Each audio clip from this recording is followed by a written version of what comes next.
Hello, and welcome to Principles of Microeconomics. This is Module 7.2, and we'll be discussing public goods and common resources. When we think about the types of goods in our economy, we have to think about them in terms of two types of definitions: whether or not they are excludable and whether or not they are a rival in consumption. Excludability tells us whether or not a person can be stopped from consuming the good. Rival in consumption tells us whether or not one person's consumption of the good decreases the ability of someone else to also enjoy and consume that good. So with these two definitions, we can categorize the types of goods that we have in our economy into four groups, based on whether or not they're rival in consumption and whether or not they're excludable. So let's look at the first group, where the good is rival in consumption and it is also excludable. So it tells us that we can prevent people from consuming the good, usually by assigning a price to it, and that one person's consumption diminishes someone else's ability to also enjoy this good. So if it's rival in consumption and excludable, these would be considered private goods. These can be considered things such as ice cream cones or clothing, where as you consume it, nobody else can also consume that good. And somebody else can be prevented from consuming that good while you are, because you have paid a price for it. The other type of good that we have is rival in consumption and excludable.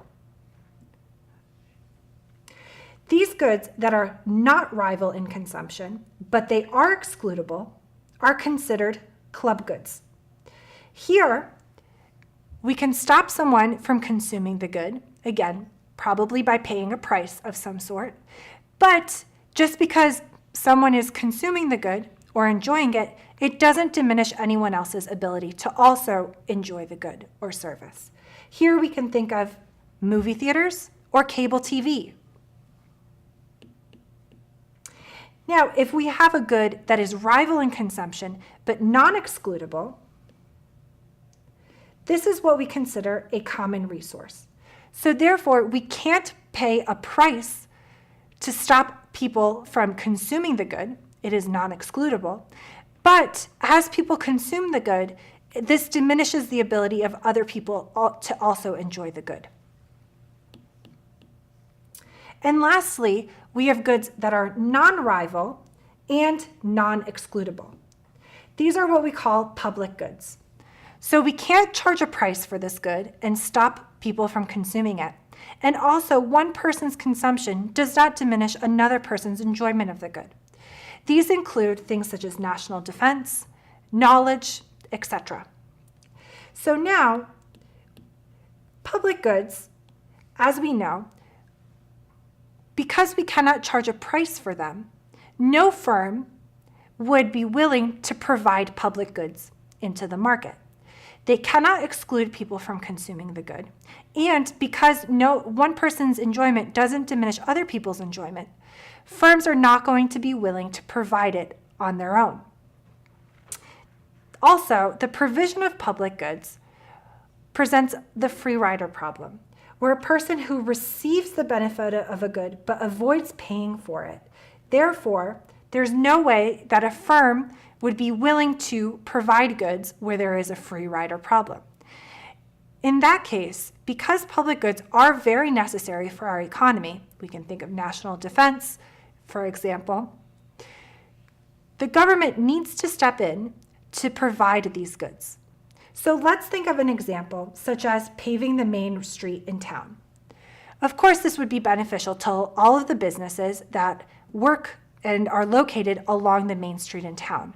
But no single firm would be willing to pay the cost of paving that road, because everyone else will be driving on that road. They can't charge people for driving on that road to recoup the cost. And they can't exclude people or make people not use that road. So therefore, no single firm would be willing to pave that road. It'll be left up to the government to ensure that the right infrastructure is in place, that the roads are paved, that national defense is provided. Now, another type of good that we have talked about is common resources. These goods are non-excludable, but they are rivaling consumption. So we can't stop people from consuming them, but the more that they consume, the less is available for everyone else. The perfect example of this is fishing in a pond. There's a limited amount of fish in the pond, and if everyone came and fished, we can't stop them necessarily from fishing, but the more that they fish, the less fish are available for everyone else. Economists have struggled with understanding the perfect way to regulate common resources. Many have argued for systems such as voucher systems or timing of the fishing or regulating the quantity of the good that is used or fished, but none have provided the perfect solution yet. So we run into a market failure problem here when we think about public goods and common resources.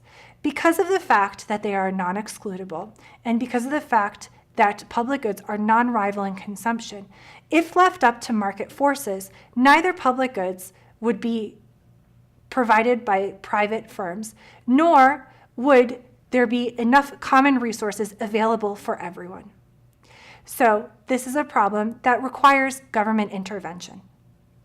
Thank you so much for joining me in Module 7.2 on public goods and common resources.